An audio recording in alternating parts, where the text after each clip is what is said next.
வணக்கம். ஆகாஷவாணி திருச்சிராப்பள்ளி. மாநில செய்திகள் வாசிப்பவர் பானுமதி ஸ்ரீனிவாசன். தலைப்புச் செய்திகள். ஸ்ரீஹரிகோட்டா சதீஷ் தவான் விண்வெளி மையத்திலிருந்து விக்ரம்-1 ராக்கெட் வெற்றிகரமாக இன்று விண்ணில் செலுத்தப்பட்டதற்கு பிரதமர் திரு நரேந்திர மோடி பாராட்டு தெரிவித்துள்ளார்.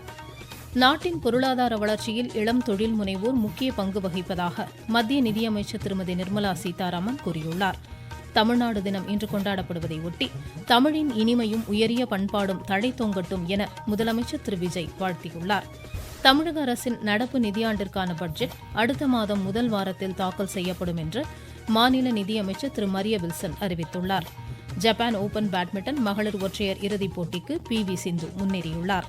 இனி விரிவான செய்திகள். ஸ்ரீஹரிகோட்டா சதீஷ் தவான் விண்வெளி மையத்தின் முதல் ஏவுதளத்திலிருந்து ஸ்கைரூட் ஏரோஸ்பேஸ் தனியார் நிறுவனத்தின் விக்ரம்-1 ராக்கெட் வெற்றிகரமாக இன்று விண்ணில் செலுத்தப்பட்டது. ஆக்மன் 4ஆம் கட்ட திட்ட வெற்றியை அடுத்து 450 கிலோமீட்டர் சுற்றுப்பாதையில் விண்வெளி சூழல் தரவுகளுக்கான தொழில்நுட்ப கருவிகளை துல்லியமாக நிலைநாட்டி சாதனை படைத்துள்ளது. இந்த வெற்றியை தொடர்ந்து தனியார் விண்வெளி ஏவுதல் திறனில் உலக அளவில் 3வது நாடாக இந்தியா உருவெடுத்துள்ளது. விக்ரம்-1 ராக்கெட் வெற்றிக்கு பாராட்டு தெரிவித்துள்ள பிரதமர் திரு நரேந்திர மோடி, நாட்டின் தனியார் விண்வெளி திட்டத்தில் இது ஒரு மைல்கல் சாதனை என்றார். இளையோரின் துணிச்சலையும் தொழில் முனைவு திறனையும் உறுதியையும் இது வெளிப்படுத்துவதாக கூறிய பிரதமர், தம்மை சந்திக்க விக்ரம்-1 விண்வெளி குழுவிற்கு அழைப்பு விடுத்துள்ளார். மத்திய அறிவியல் தொழில்நுட்பத்துறை அமைச்சர் திரு ஜிதேந்திர சிங்கும் இந்த வெற்றிக்கு பாராட்டு தெரிவித்துள்ளார். நாட்டின் ராணுவ தளவாட உற்பத்தி 1,78,000 கோடி ரூபாய் என்ற சாதனை அளவை எட்டியிருப்பதாக பாதுகாப்பு அமைச்சர் திரு ராஜ்நாத் சிங் தெரிவித்துள்ளார். புதுடெல்லியில் பாதுகாப்புத்துறை சார்ந்த கூட்டத்தில் இன்று உரையாற்றிய அவர், இந்த ஆண்டு இறுதிக்குள் இதனை 2 லட்சம் கோடி ரூபாயாக அதிகரிக்க இலக்கு நிர்ணயித்துள்ளதாக குறிப்பிட்டார். மத்திய அரசின் பட்ஜெட்டில் 75% ராணுவ தளவாடங்கள் நவீனமயத்திற்கும் தளவாட கொள்முதலுக்கும் ஒதுக்கப்பட்டிருப்பதாகவும் எடுத்துரைத்தார். புதிய பாதுகாப்பு கையகப்படுத்துதல் நடைமுறை திட்டம் இந்த ஆண்டு அறிமுகம் செய்யப்படும் என்றும் இதன் மூலம் தளவாட உற்பத்தி மேலும் வலுப்பெறும் என்றும் அவர் கூறினார். தீவிரவாதத்திற்கு எதிரான பூஜ்ய சகிப்புத்தன்மை என்பது அரசின் உறுதியான நிலைப்பாடு என்று கூறிய அமைச்சர், தேவைப்பட்டால் மறைவிடங்களுக்கே சென்று தீவிரவாதிகள் மீது தாக்குதல் நடத்தப்படும் என்றார். நாட்டின் அடுத்த கட்ட பொருளாதார வளர்ச்சியில் இளம் தொழில் முனைவோர் முக்கிய பங்கு வகிப்பதாக மத்திய நிதியமைச்சர் திருமதி நிர்மலா சீதாராமன் தெரிவித்துள்ளார். மதுரையில் இளம் தொழில் முனைவோர் உச்சிமாநாட்டில் இன்று உரையாற்றிய அவர், உக்ரைன் போர், இஸ்ரேல் ஈரான் பதற்றம் உள்ளிட்ட உலகளாவிய சவால்களின் போதும் வேகமாக வளர்ந்து வரும் முக்கிய பொருளாதார நாடாக இந்தியா திகழ்வதாக பெருமிதம் தெரிவித்தார். டிஜிட்டல் பொது கட்டமைப்பின் மூலம் மாதந்தோறும் 20 பில்லியனுக்கும் அதிகமான பரிவர்த்தனைகள் நடைபெறுவதாக கூறிய அவர், இந்தியாவில் தற்போது 2000க்கும் மேற்பட்ட உலகளாவிய திறன் மையங்கள் உள்ளதாக கூறினார். தமிழகத்தில் விருதுநகர், ராமநாதபுரம் மாவட்டங்கள் உள்ளூர் தயாரிப்புகளை உலகளாவிய வணிகத்திற்கு கொண்டு செல்வதில் சிறந்து விளங்குவதாகவும் கூறினார். துருவ ஆராய்ச்சி விண்வெளி சாதனைகளில் இந்தியா தனது ஆராய்ச்சி பயணங்களை தொடர்ந்து மேற்கொண்டு வருவதை சுட்டிக்காட்டிய அவர், நிலவின் தென்துருவத்தில் தடம் பதித்து சாதனை படைத்துள்ளதாக பெருமிதம் தெரிவித்தார். இந்தியாவிற்காகவும் உலகிற்காகவும் வரவிருக்கும் தலைமுறைகளுக்காகவும் உருவாக்குங்கள், தைரியமாக உருவாக்குங்கள், பொறுப்புடன் உருவாக்குங்கள் என்ற தாரக மந்திரத்துடன் இளம் தொழில் முனைவோர் செயல்பட வேண்டும் என்றும் திருமதி நிர்மலா சீதாராமன் அறிவுறுத்தினார். தொடர்ந்து விருதுநகர் மாவட்டம் திருச்சுழி அரசு கலை அறிவியல் கல்லூரியில் உள் விளையாட்டரங்கத்தை இன்று திறந்து வைத்து பேசிய மத்திய பிஜேபி அரசு விளையாட்டிற்கு முன்னுரிமை வழங்குவதாக எடுத்துரைத்தார். நாடாளுமன்ற மழைக்கால கூட்டத்தொடர் நாளை மறுநாள் தொடங்குவதை ஒட்டி புதுடெல்லியில் அனைத்துக் கட்சி கூட்டம் நாளை நடைபெறுகிறது. அடுத்த மாதம் 13ஆம் தேதி வரை நடைபெறும் இக்கூட்டத்தொடரில் இரு அவைகளும் சுமூகமாக செயல்பட அரசியல் கட்சிகளின் ஒத்துழைப்பை கோரும் வகையில் இக்கூட்டத்திற்கு மத்திய அரசு ஏற்பாடு செய்துள்ளது. வருமான வரி சட்ட திருத்த மசோதா, தொகுதி மறுசீரமைப்புடன் இணைந்த மகளிர் இட ஒதுக்கீடு சட்ட திருத்த மசோதா உள்ளிட்ட முக்கிய மசோதாக்கள் இக்கூட்டத்தொடரில் தாக்கல் செய்யப்பட உள்ளன. இதனிடையே பாதுகாப்பு அமைச்சர் திரு ராஜ்நாத் சிங் தலைமையில் பிஜேபி நாடாளுமன்ற உறுப்பினர்களின் கூட்டம் நாளையும், காங்கிரஸ் கட்சியின் நாடாளுமன்ற உறுப்பினர்களின் ஆலோசனைக் கூட்டம் நாளை மறுநாளும் நடைபெறுகிறது. தமிழ்நாடு நாள் இன்று கொண்டாடப்படுகிறது. இந்நாளை ஒட்டி முதலமைச்சர் திரு விஜய் வெளியிட்ட செய்தியில், தமிழின் இனிமையும் உயரிய பண்பாடும் மனிதநேய மரபும் தலைமுறைகள் கடந்தும் தழைத்தோங்கட்டும் என வாழ்த்தியுள்ளார். கல்வி, தொழில்நுட்பம், மனிதவளம் உள்ளிட்டவற்றில் சிறந்து விளங்கி தமிழ்நாட்டை இந்தியாவின் முதன்மை மாநிலமாக உருவாக்க இந்நாளில் உறுதியேற்போம் என்றும் முதலமைச்சர் கூறியுள்ளார். திமுக தலைவர் திரு மு க ஸ்டாலின் உள்ளிட்டோரும் வாழ்த்து தெரிவித்துள்ளனர். நீங்கள் கேட்டுக்கொண்டிருப்பது ஆகாஷவாணியின் மாநில செய்தி அறிக்கை. ஊரக வளர்ச்சிக்கான புதிய அத்தியாயம். வளர்ச்சியடைந்த இந்தியாவிற்கான ஊரக வேலைவாய்ப்பு உறுதி மற்றும் வாழ்வாதார சட்டம் செயல்பாட்டிற்கு வந்துள்ளது. இந்த சட்டம் ஆண்டிற்கு 125 நாட்கள் வேலையை உறுதி செய்கிறது. வாரந்தோறும் ஊதியம் வழங்கப்படுவது கட்டாயமாக்கப்பட்டுள்ளது. பணி முடித்த 15 நாட்களுக்குள் ஊதியம் வழங்குவதை உறுதி செய்வதற்கான அம்சங்களும் இதில் இடம்பெற்றுள்ளன. கால தாமதமாக ஊதியம் வழங்கப்பட்டால் அதற்கான இழப்பீட்டுத் தொகைக்கும் வகை செய்யப்பட்டுள்ளது. வளர்ச்சியடைந்த இந்தியாவிற்கான பயணத்தில் மோடி அரசு தொடரும் சீர்திருத்த நடவடிக்கைகள்.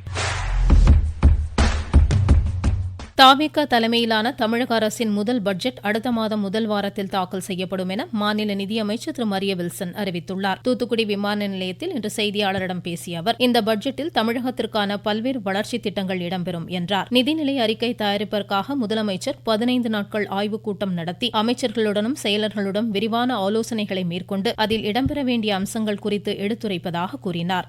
தமிழக அரசின் ஊழலுக்கு எதிரான நடவடிக்கைகளுக்கு மக்கள் முழுமையான வரவேற்பு அளிப்பதாகவும் அவர் குறிப்பிட்டார். தொடர்ந்து நெல்லை மாவட்டம் நாங்குநேரியில் நீர்வளத்துறையின் கீழ் உள்ள புறவழி கால்வாய் மூலம் 46 குளங்களுக்கு தண்ணீர் வழங்குவது தொடர்பான ஆய்வுகளையும் அவர் மேற்கொண்டார். தமிழகத்தில் தகுதியானவர்களுக்கு மகளிர் உரிமை தொகை வழங்கப்படும் என்று மாநில வருவாய்த்துறை அமைச்சர் திரு கே. செங்கோட்டையன் தெரிவித்துள்ளார். ஈரோடில் இன்று செய்தியாளரிடம் பேசிய அவர், விண்ணப்பங்களை பரிசீலித்த பின்னர் இது தொடர்பான நடவடிக்கை மேற்கொள்ளப்படும் என்றார். திருவண்ணாமலை மாவட்ட விளையாட்டு அரங்கில் 10 கோடி ரூபாய் மதிப்பில் கட்டப்பட்ட உலக தரத்திலான செயற்கை இழை ஹாக்கி மைதானத்தை மாநில விளையாட்டுத்துறை அமைச்சர் திரு ஆதவ் அர்ஜுனா இன்று காலை திறந்து வைத்தார். இம்மைதானத்தில் ஹாக்கி போட்டிகளையும் தொடங்கி வைத்த அமைச்சர் விளையாட்டுத்துறை அலுவலர்களுடன் ஆலோசனை மேற்கொண்டார். பழனி அருள்மிகு தண்டாயுதபாணி சுவாமி திருக்கோவிலுக்கு சொந்தமான 100 கோடி ரூபாய் மதிப்பிலான நிலங்கள் முறைகேடாக பத்திரப்பதிவு செய்யப்பட்ட வழக்கு தொடர்பாக சிபிசிஐடி போலீசார் நெல்லையில் இன்று சோதனை மேற்கொண்டுள்ளனர். இதுகுறித்து எமது நெல்லை செய்தியாளர்.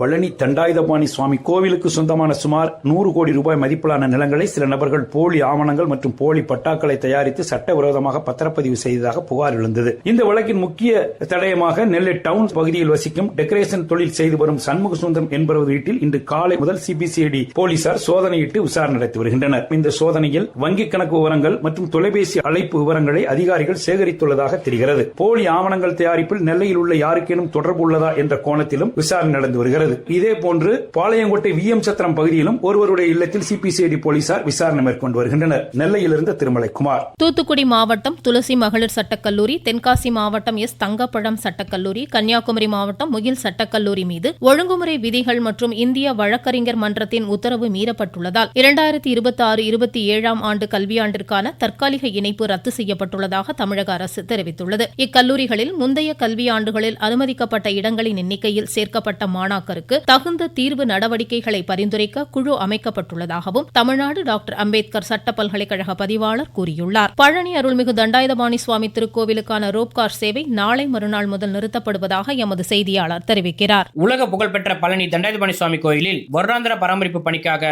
ஜூலை 20ஆம் தேதி முதல் 45 நாட்களுக்கு ரோப்கார் சேவையானது தற்காலிகமாக நிறுத்தப்படுவதாக கோயில் நிர்வாகம் அறிவித்துள்ளது. இந்த தற்காலிக நிறுத்தத்தின் போது ரோப்காரில் புதிய சாப்டுகள், புதிய கம்பி வடங்கள், உருளைகள் மற்றும் புதிய பெட்டிகள் பொருத்தப்பட்டு பல்வேறு முக்கிய பராமரிப்பு பணிகள் மேற்கொள்ளப்பட உள்ளன. பணிகள் அனைத்தும் நிறைவடைந்ததும் சோதனை ஓட்டம் நடத்தப்பட்டு ஐஐடி வல்லுநர் குழுவின் ஆய்வுக்கு பிறகே பக்தர்கள் பயன்பாட்டிற்கு ரோப்கார் மீண்டும் கொண்டுவரப்படும். எனவே இந்த பராமரிப்பு காலகட்டத்தில் பக்தர்கள் படிப்பாதை, யானைப்பாதை, மின்னிலவு ரயில் ஆகியவற்றை பயன்படுத்துமாறு கோயில் நிர்வாகம் கேட்டுக் கொண்டுள்ளது. பழனியிலிருந்து ராஜசேகரன், சுப்பிரமணிய பாரதி. தென்காசி மாவட்டம் சங்கரன் கோவில் அருள்மிகு சங்கர நாராயண சுவாமி திருக்கோவிலின் ஆடி தபசு திருவிழா இன்று கொடியேற்றத்துடன் தொடங்கியது. ஜப்பான் ஓபன் பேட்மிண்டன் மகளிர் ஒற்றையர் இறுதிப் போட்டிக்கு பி.வி. சிந்து முன்னேறியுள்ளார். இன்று காலை நடைபெற்ற அரையிறுதியில் சீனாவின் யூஃபி சென்னை 21-19, 15-10 என்ற செட்களில் வென்று இறுதிப் போட்டிக்குள் நுழைந்தார். நாளை நடைபெறும் இறுதி ஆட்டத்தில் பி.வி. சிந்து ஜப்பானின் யமாகுச்சியை எதிர்கொள்கிறார். ஃபிஃபா உலகக்கோப்பை கால்பந்து இறுதிப் போட்டி நாளை நடைபெறுகிறது. நியூஜெர்சியில் அர்ஜென்டினா, ஸ்பெயின் இடையேயான இறுதி ஆட்டத்தை உலகம் முழுவதிலும் உள்ள கால்பந்து ரசிகர்கள்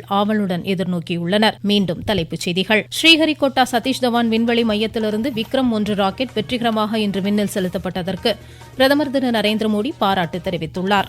நாட்டின் பொருளாதார வளர்ச்சியில் இளம் தொழில் முனைவோர் முக்கிய பங்கு வகிப்பதாக மத்திய நிதியமைச்சர் திருமதி நிர்மலா சீதாராமன் கூறியுள்ளார். தமிழ்நாடு தினம் இன்று கொண்டாடப்படுவதை ஒட்டி தமிழின் இனிமையும் உயரிய பண்பாடும் தழை தொங்கட்டும் என முதலமைச்சர் திரு விஜய் வாழ்த்தியுள்ளார். தமிழக அரசின் நடப்பு நிதியாண்டிற்கான பட்ஜெட் அடுத்த மாதம் முதல் வாரத்தில் தாக்கல் செய்யப்படும் என மாநில நிதியமைச்சர் திரு மரிய வில்சன் அறிவித்துள்ளார். ஜப்பான் ஓபன் பேட்மிண்டன் மகளிர் ஒற்றையர் இறுதிப் போட்டிக்கு பி.வி. சிந்து முன்னேறியுள்ளார். இத்துடன் இந்த செய்தியறிக்கை முடிவடைந்தது.